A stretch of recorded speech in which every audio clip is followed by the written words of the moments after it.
Look, everybody, Jerry's sick. I edited this video. I know y'all don't like it when I edit videos. You prefer his shit, but Deal with it. just bear with us until Jerry gets all better, all right?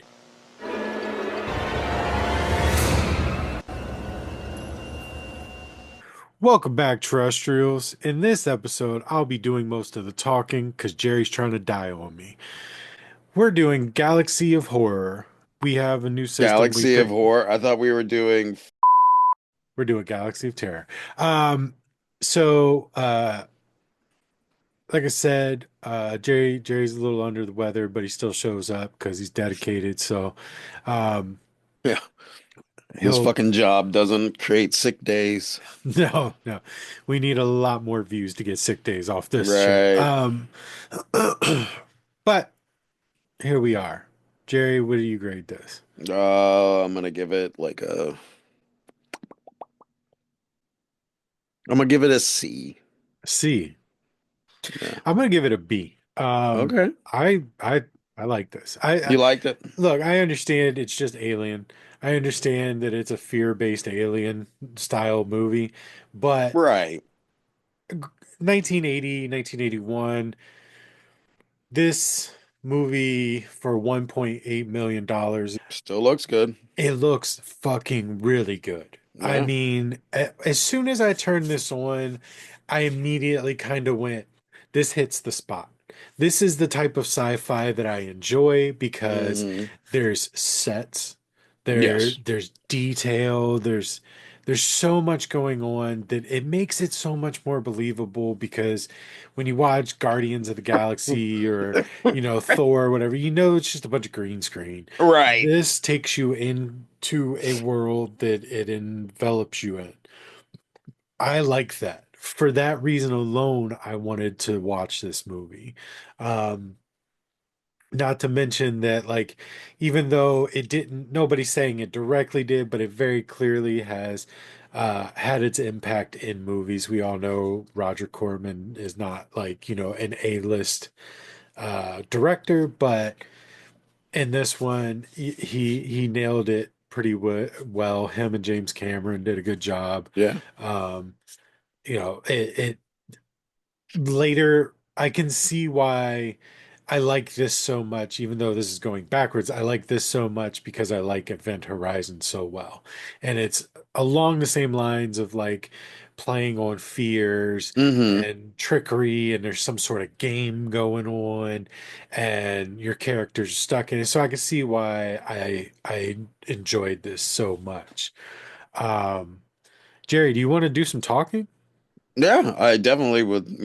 You would like to try? So, Yeah, good job.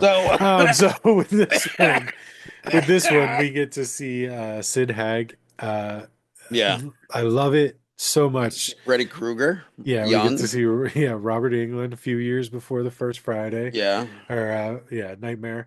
Um, but Sid Haig and his goddamn crystal blades that he has, his little was ninja star Crystal his blades. life or some shit he said, or Yeah, yeah, that whole thing. I was As soon as I saw that, I was like, yeah, that yeah. that makes sense. Yeah, this is how this is supposed to go. And it's low budget, it's cheesy, but it's not stupid. Like there's no this is stupid, like you were saying. Yeah. It's got some cheese to it, Oh, for you know. sure, for sure. But this isn't like nothing ever felt like bullshit, motherfucker. Do it again, you know.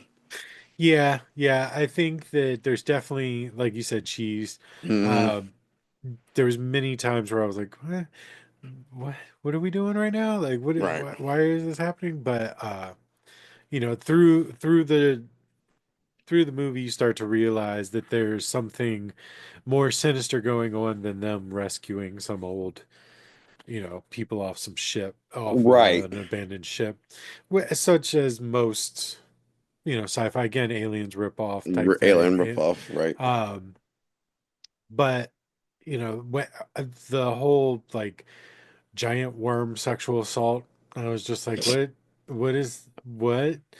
I was like, God damn it, Roger Corman, you couldn't be more Roger Corman right now if you had to be. Like, but, you know. That's what he wanted. He's like, well, if it's going in the movie, it's going in right there. Yeah. Yeah, it's So, just it's like such a not important part of the movie. It's so not important to the movie or to the plot or anything else. It's just like and when I saw her get attacked, I was like, oh, I there was like a split second where I was like, oh, okay, they're not going to cover her in goo and make her completely naked. And then I like looked down at my phone to check the time and look back, and I'm like, oh, never oh, mind. yeah, there's the goo and Yeah, there's the goo right. and there's the naked. Um, but yeah, so how long did it take you to realize that the cook was the master? How long did it take me to realize that the cook was the master?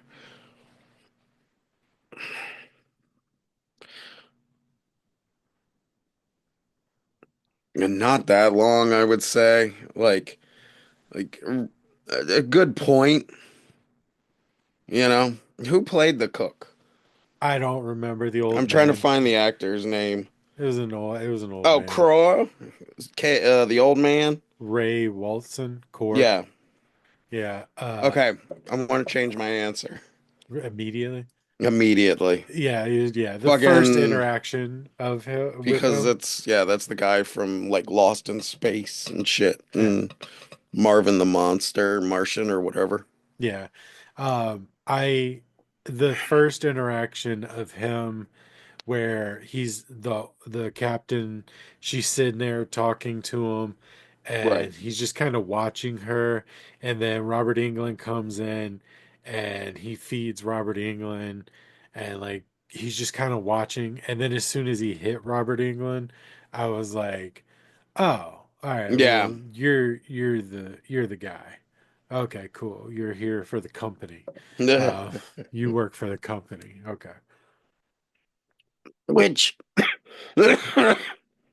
once more alien thing. Yeah. Like, okay, we've seen a lot of these like alien movies where it's like, okay, they're trying to make aliens, Mhm. Creepazoid. Right. Did this one do it just a little bit better?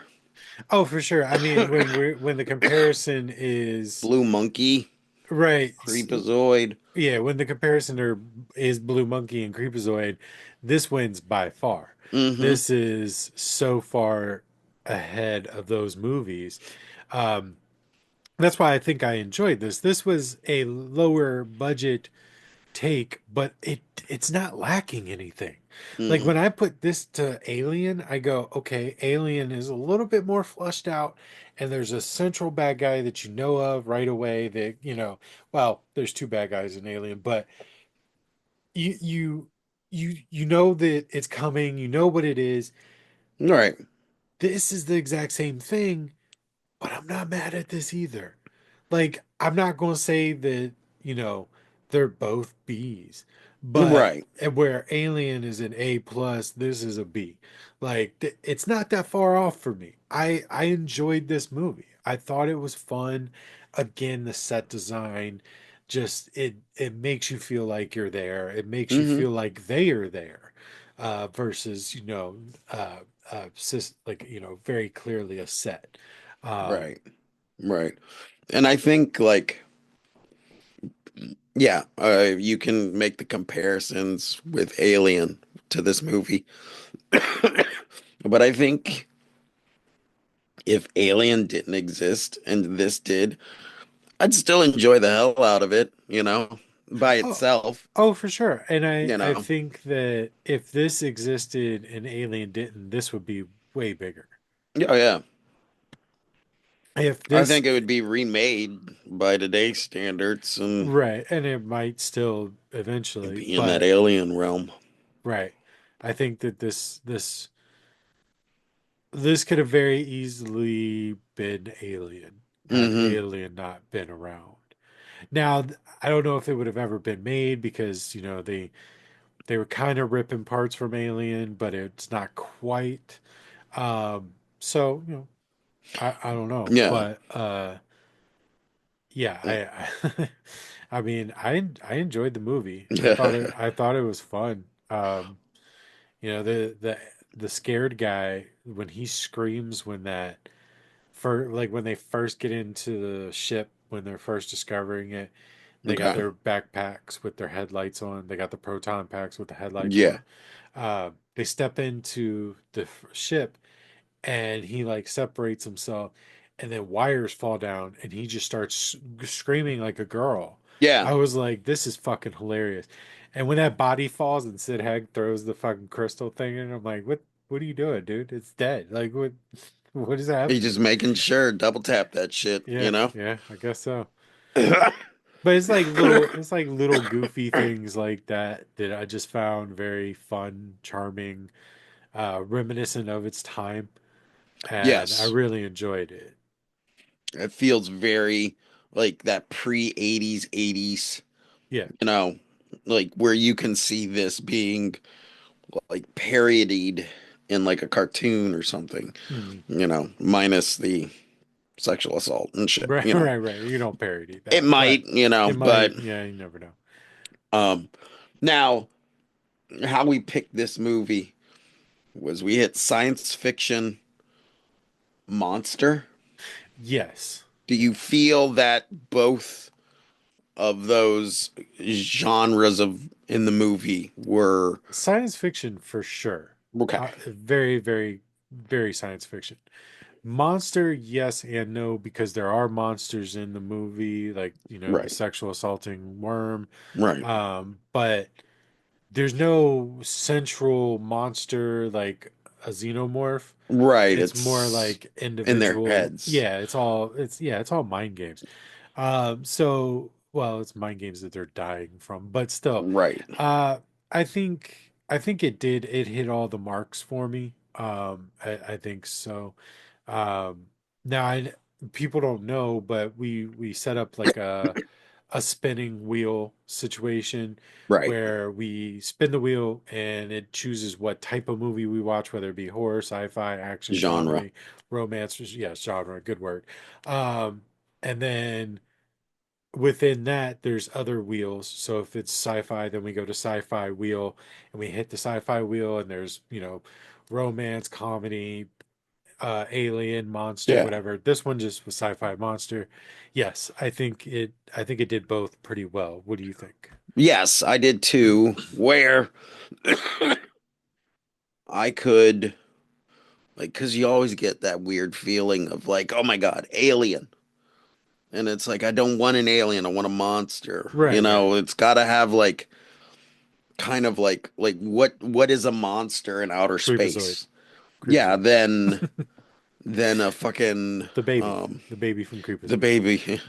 Like you want like that anti-intelligence. Like aliens are smart, fucking monsters are stupid as shit. Fucking but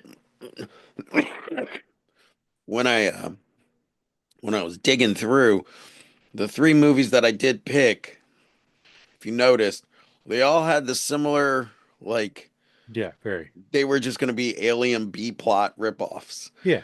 And I was like, okay, well fuck it, I If did nothing but watch the preview to this right. and go based on that. I didn't do any research or anything. Um, I think that I think I made the right call, but I also think that there's more in that list, only the other one that I didn't choose, um, that should be very much available for the next round Yeah. or, the next time because um, you nailed some and then some was the incredible bulk. So, uh, there's that. I think this is the first Roger Corman movie we've seen. Yeah, yeah, because I looked through Roger because Not for the show, right, right, not right, in real life. We've right, seen, right, right. Roger But I Corman was movies, kind of but curious, like what else? Because when you hear Roger Corman, you always think like the Razzie Award, like you think like low budget junk movie, but that's what he liked. he just likes Um, low budget. Like yeah, yeah, he just loves it. But so I was like, yeah, I wonder what else, and he I was like, if he did this good with this, then I want to see what else he might have done really well with. Hmm. Something maybe I've missed. And because you always hear his name thrown around. Joe Bob talks about him a lot and all Yeah. those kinds of things. And so nothing. Not a thing. I was like, oh, there's nothing else on par with this. Now I don't know if James Cameron had a big hand in it. I know he did a little bit of set design He and was the stuff like set that. design guy, yeah. And Bill Paxton worked for yeah, James James Cameron at the Cameron time. on Yeah. this Yeah. before he became And an actor. yeah. So, Um yeah, so I mean I don't think that he ever in my opinion he never got better than this. This was like right out the box and this is the best, you know. who, James Cameron? Yeah. Yeah, and Bill Paxton. Yeah. But no, yeah, I think Talk that about that man's a national treasure. who's that? Bill Paxton. He is. He's a national treasure. Bill Paxton? Bill Yeah, Paxton. he was. That was a wicked burn. I mean, it had all the elements. You didn't see it coming. Parts of it really hurt. But yeah, I mean, it was good. It had some fun sequences. It had some good, visual effects. Yep. Um, a Yeah, lot the of practical, visuals when they're in space, yeah, you know, a for lot a of $10 practical effects. movie, Yeah, looks great. yeah, for sure. And you got the practical effects of everything too. Right. Yeah, it was all done well. I stand by my B. Yeah, I stand by my seat. Yeah, So sweet.